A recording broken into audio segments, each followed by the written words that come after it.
Hello everyone, welcome to Engineers Wallah. और आपको पता है कि एसएससी जेई सीबीटी 2 का रिस्पांस शीट आप लोगों का आ गया है। और उस रिस्पांस शीट में ही मैंने एक क्वेश्चन देखा है कि ये क्वेश्चन जो है ऑब्जेक्शनेबल क्वेश्चन है, क्योंकि इस क्वेश्चन में जो डेटा है वो इनसफिशिएंट है। आप इस क्वेश्चन को सॉल्व नहीं कर सकते हैं बिना स्टीम टेबल के, या स्टीम टेबल का डेटा यहां पर प्रेजेंट होना चाहिए।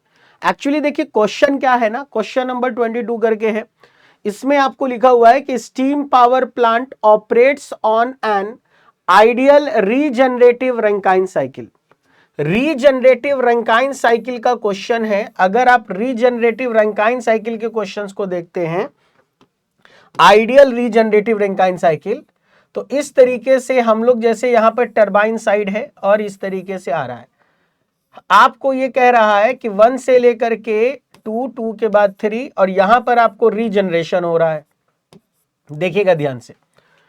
तो आपको कह रहा है कि स्टीम एंटर कर रहा है टरबाइन पर 40 बार पर, यानी कि P1 जो है 40 बार आपको गिवन है क्वेश्चन में, ठीक है। और T1 जो है वो 400 डिग्री सेल्सियस गिवन है क्वेश्चन में।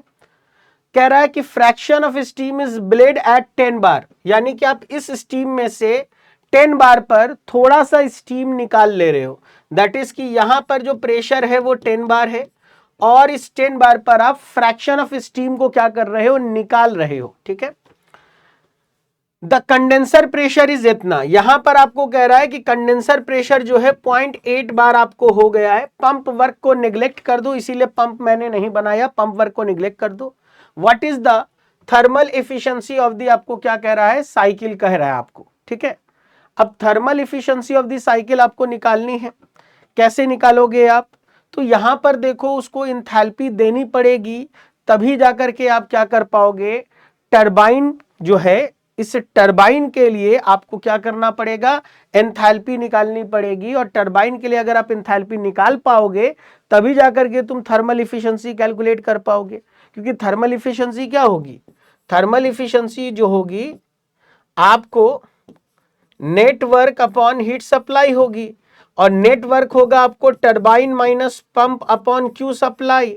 अब गौर से देखो, पंप को नेग्लेक्ट कर रहे हैं, इसको 0 कर दिया, तो टरबाइन अपॉन क्यू सप्लाई बचा। भाई अगर स्टीम टेबल नहीं गिवन है और डेटा गिवन नहीं है, क्योंकि देखो टरबाइन का वर्क कैसे निकलेगा, H1 H2 H3 आपको पता होना चाहिए। कितना स्टीम आप निकाल रहे हो ये आपको पता होना चाहिए। बिना उसके आप डेटा कैसे अज्यूम कर लोगे कि सर इस प्रेशर पर कितनी एंथैल्पी होगी, ये याद थोड़ी होता है किसी को। तो इस क्वेश्चन में ना इनसफिशिएंट डेटा है, उनको बताना पड़ेगा कि भाई H1 कितना है, H2 कितना है, H3 कितना है। एंथैल्पी वगैरह आपको गिवन होनी चाहिए थी, क्योंकि देखो यहां पर स्टीम पावर प्लांट है, आइडियल गैस तो है नहीं कि MCPDT या CPDT लगा करके हम एंथैल्पी कैलकुलेट कर लेंगे। स्टीम टेबल में ये क्वेश्चन तभी सॉल्व होगा जब क्वेश्चन में enthalpy at the different point क्या होना चाहिए, गिवन होना चाहिए। तो आप इस क्वेश्चन को ऑब्जेक्शन कर सकते हैं। इस क्वेश्चन में डेटा इनसफिशिएंट है, ठीक है, डेटा इनसफिशिएंट है। बिना उन डेटास के इस क्वेश्चन को सॉल्व करना इंपॉसिबल है, क्योंकि enthalpy at the different point आपको गिवन नहीं है। केवल उन्होंने टेम्परेचर प्रेशर बता दिया है, साथ ही साथ इन्होंने ये भी नहीं बताया कि कितना स्टीम हम लोग ब्लीड कर रहे हैं यहां पर। तो आप इस क्वेश्चन को ऑब्जेक्शन कर सकते हैं।